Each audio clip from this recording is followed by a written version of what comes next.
No special experience is required to know the truth. No big practice is needed. Somebody needs to point out what you are witnessing. Somebody needs to point out who you are right now, right here. Because if something is true, it will be true daily, weekly, yearly, after many years. Everything is happening in this truth. So we don't need any special experience, no special practice. Whatever is being told is your ordinary experience. That is covered up in ignorance. That ignorance is removed. Very simple. This is the direct path. This is the beauty of direct path, that it is so direct that nothing is needed. Effortless. So listening, yes, listening alone is enough. While listening only, you will get the validation most of the time. There is no need to separately do validation for some people. Some people are not that capable, so we give them some time. There is no special practice. There is nothing in the end which is going to reveal the truth. No. It is so simple and it is so ordinary that you will think that this knowledge does not even look like knowledge. The spirituality is nothing special actually. The illusion is special, yes. How is this vast illusion appearing here? Why this human form is here? Why this whole world? That is very special. Not the truth. Truth is so simple. It is like a joke. But that does not make it small. It is very big knowledge. Very important.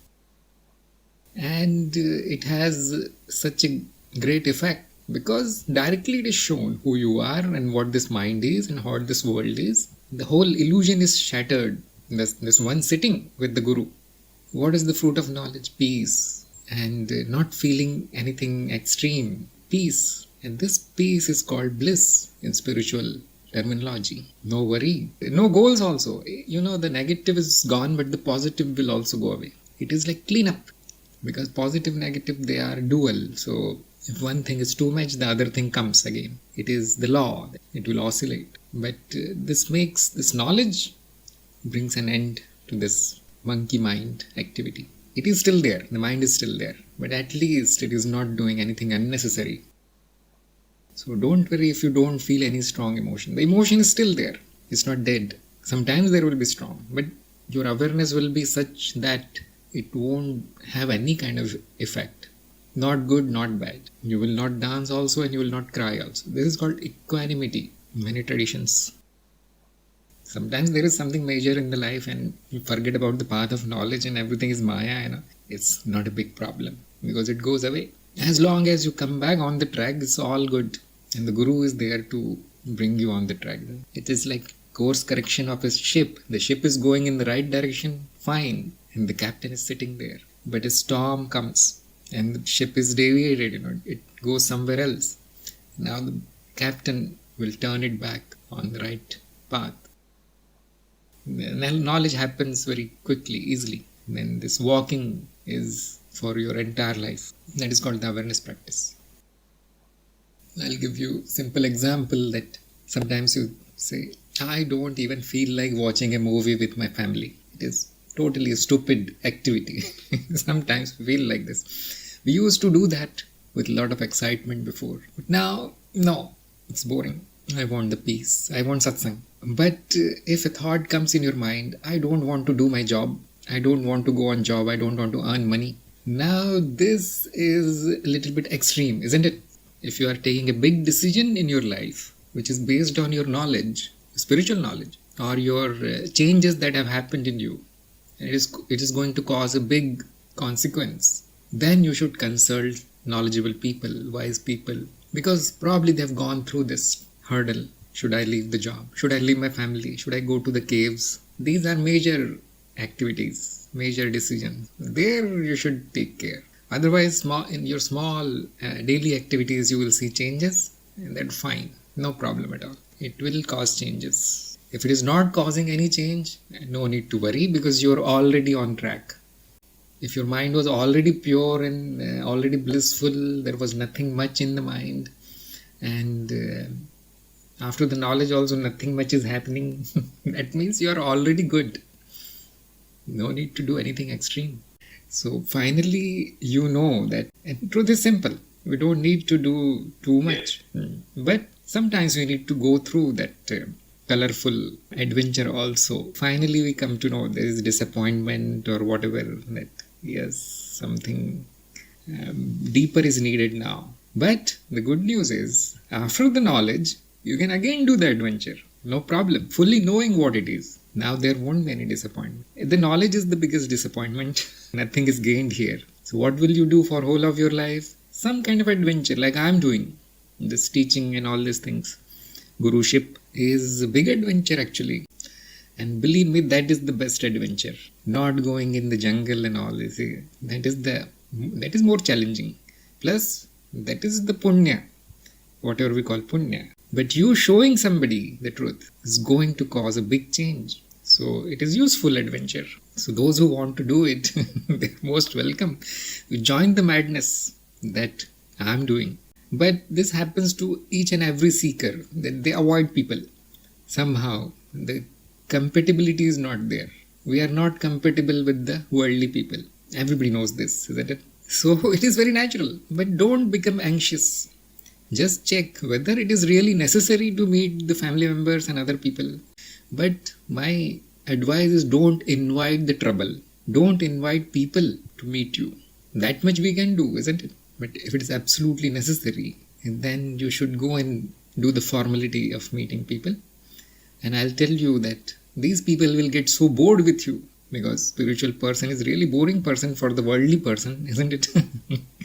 Talks like crazy. So they will leave you. Initially there will be bonds, there will be expectations. Slowly with time they get fed up, they will leave you alone. You don't need to leave anybody.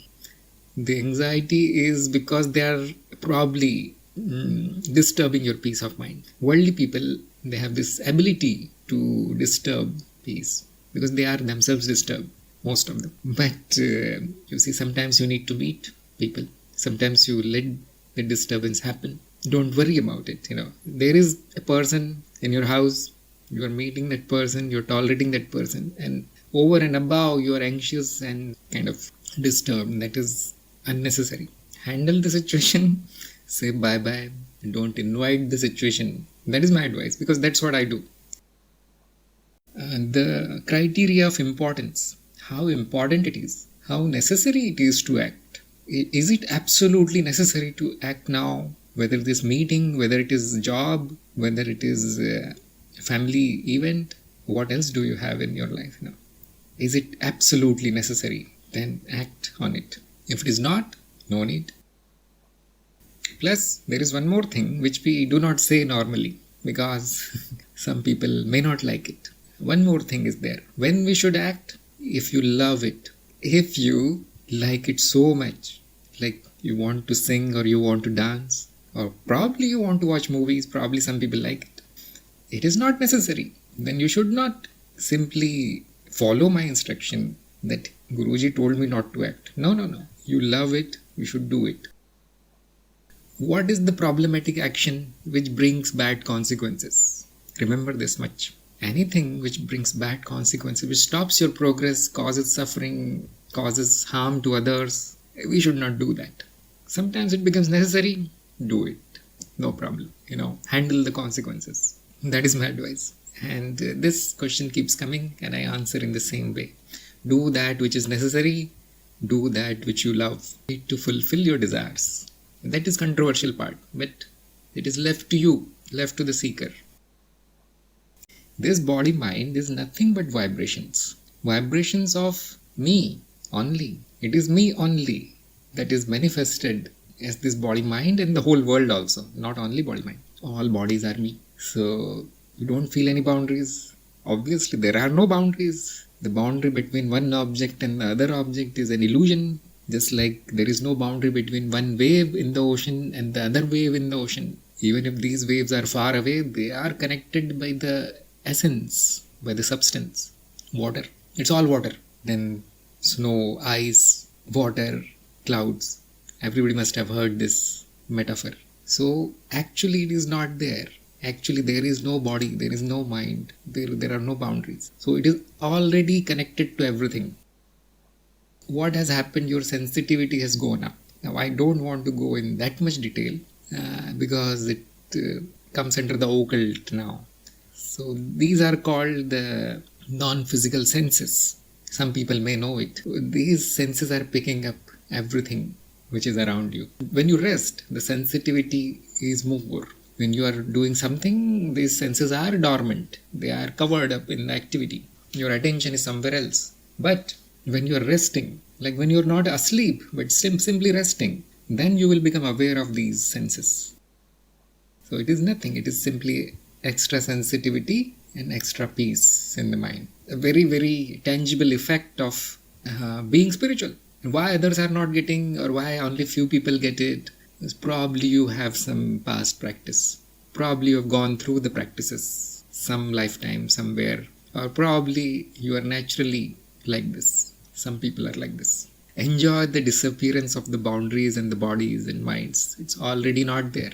And if they are present, fine. That is why we are here in the human form, to experience the boundary, to experience the limitation of the body-mind. It has some use. It is useful. So in the end, it will become like this, without boundaries, without bodies. It will become all one vibration. Now, you should do something which others enjoy, and you should love others. Nothing is left for you. That is true, isn't it? Whatever was for me only, that was ego. Aham. Now the aham is killed. It's gone. Its illusion is seen. There is no me. I am the whole. That means there is no small me. Tiny thing. Human. So it is thinking, oh, for me there is nothing now. But there are still my own forms. They still have this ego. They still want happiness. They still want love. So what do? We give it. Because you are the source of enjoyment. You are the source of love. Do that which is a service to others.